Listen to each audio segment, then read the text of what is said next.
They told you the new truck was built to last. They showed you the commercials, rugged mountains, heavy loads, American pride. What they didn't show you was the bill that comes 6 months later. And that bill, it's going to make you sick. Here's the truth. Nobody in the dealership will ever say out loud, "You're not buying a truck anymore. You're buying a subscription service with wheels. You're buying a rolling computer that happens to haul cargo.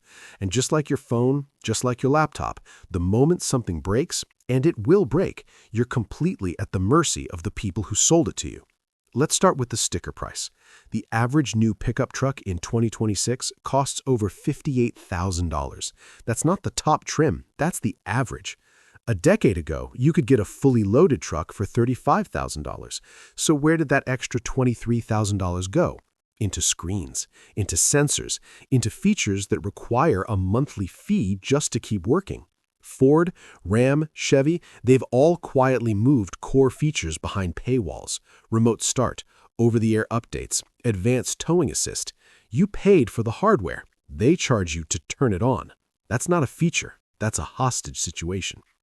But the subscription fees are just the beginning. Here's where it gets darker. Modern trucks are packed with driver assist technology, lane keep assist, automatic emergency braking, adaptive cruise control. Sounds great, right? Until you get a small fender bender. A minor collision that used to cost $800 to fix at your local body shop now costs $4,000 to $9,000. Why? Because the entire front bumper is lined with radar sensors and cameras that all need recalibration after any impact. Your local mechanic can't touch it. You have to go back to the dealership. And dealerships know exactly what they have you for. One owner in Texas reported paying $6,200 to fix what looked like a minor parking lot scrape on his 2025 Ram 1500. The bumper cover, the radar module, the camera recalibration, the bill read like a luxury car repair. His insurance covered most of it, but his premium jumped $900 for the next year. That's not an anomaly. That's the new normal. And then there's depreciation. New trucks are depreciating faster than any other vehicle class right now. Why? Because dealers over-ordered during the chip shortage years. The market is flooded, and interest rates made monthly payments brutal.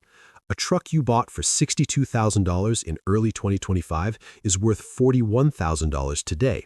That's $21,000 gone in under 18 months. You didn't own an asset, you rented an illusion. Now, who benefits from all of this? Look at the pattern. Ford reported $1.2 billion in connected services revenue in 2025. General Motors has publicly stated its goal is $25 billion annually from software and subscription services by 2030. These aren't side products. This is the business model. The truck is the Trojan horse. Once you drive it off the lot, you're a recurring revenue stream. Every feature they can lock behind a paywall, they will. Every repair they can force you to do at their certified shops, they will. This was engineered. It was designed in boardrooms before a single bolt was tightened. You are not their customer. You are their product. Now, here's when it gets truly insane. Some manufacturers are now exploring per-mile fees for towing capacity. You bought a truck rated to tow 12,000 pounds, but to actually access that full towing capability, you may soon need to pay a monthly unlock fee. Imagine buying a car and then being charged extra to press the gas pedal all the way down. That's where this road leads. And they're counting on you being too deep in the payments to walk away. But here's what the smartest truck buyers have already figured out. It's called the depreciation arbitrage window, and it changes everything. The principle is simple. Let someone else absorb the brutal first-year and second-year depreciation hit.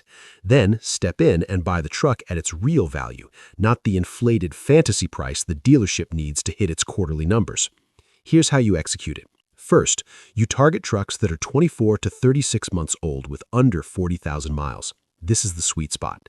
The original buyer already absorbed $15,000 to $25,000 in depreciation.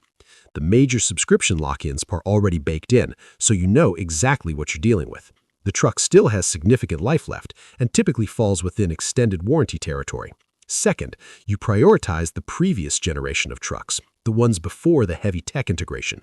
A 2021 or 2022 F-150 or Silverado gives you a capable, powerful truck without radar-lined bumpers and mandatory dealer recalibrations. Third, you get an independent pre-purchase inspection from a non-dealership mechanic. Budget $150 for this. It will save you thousands. Fourth, you negotiate aggressively because the used truck market right now is soft. Dealers are sitting on inventory. You have leverage. Use it. The people doing this right now are paying $28,000 to $34,000 for trucks that were $62,000 2 years ago. They're avoiding the subscription traps, they're avoiding the catastrophic sensor repair bills, and they're driving the same roads, towing the same loads, and living the same life, just without the financial bleeding. This is what financial awareness actually looks like. Not coupons, not budgeting apps. Knowing which industry is running a long game on you and choosing not to play. The truck buyer who does this doesn't just save money. They shift their entire relationship with how major purchases work. They stop being the person the system is designed to extract from. They become the person who understands the system well enough to use it differently. And if you think the truck industry is the only one pulling moves like this, wait until you see what's happening in the home appliance market. The same subscription model, the same locked hardware, the same engineered dependency. It's a different product. It's the exact same playbook. That video is coming. You're going to want to see it.